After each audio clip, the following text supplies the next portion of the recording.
And I heard a preacher said once that God doesn't answer prayers, He answers desperate prayers. Oh. And I believe God answers prayers, period. But there was such desperation of the situation. Yes. I think we can identify right now what our nation is going through, that maybe people are not feeling desperate, but we are desperate, Yes. Yes. right? Yes. We should be desperate. Yes. So how do you parallel the situation of Daniel at that time to our condition of the church or condition of the believers, our nation today?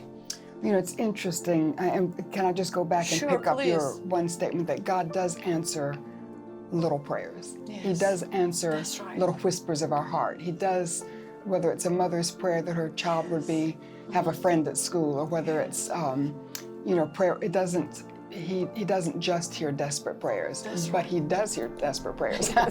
So I just want to make sure, because God is our Father, and He loves us, and things that concern us concern Him. Absolutely. Our little desires and what, you know, He loves us and wants to bless us. But the prayers of desperation, I think we have to be almost desperate to receive the kind of answer that Daniel did. And so when I look at our nation, to be perfectly honest, I don't think we're desperate enough yet as a nation to receive the answer that Daniel received. And I don't think the church is desperate enough. And when I look at America, one of the things I see is we still have a lot of prosperity. We still have a lot of pleasures.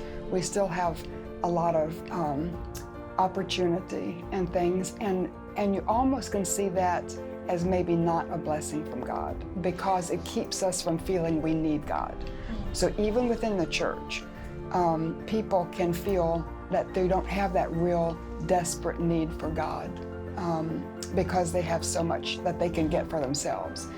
So I'm waiting for, and I believe it's coming actually. I think we've seen glimpses of it in the hurricanes and the forest fires and some of the other experiences we've had recently. And we may experience something nationally, now those were national and are national, but something that's maybe broader, bigger, that would cause us to be desperate and come to the realization that we cannot fix ourselves. We're in a hole we can't climb out of. We have reached, in a sense, a dead end. And I think we may have to come to the point that not only we're desperate, not only we pray, but we have to then step out and do something about it instead of being apathetic, complacent.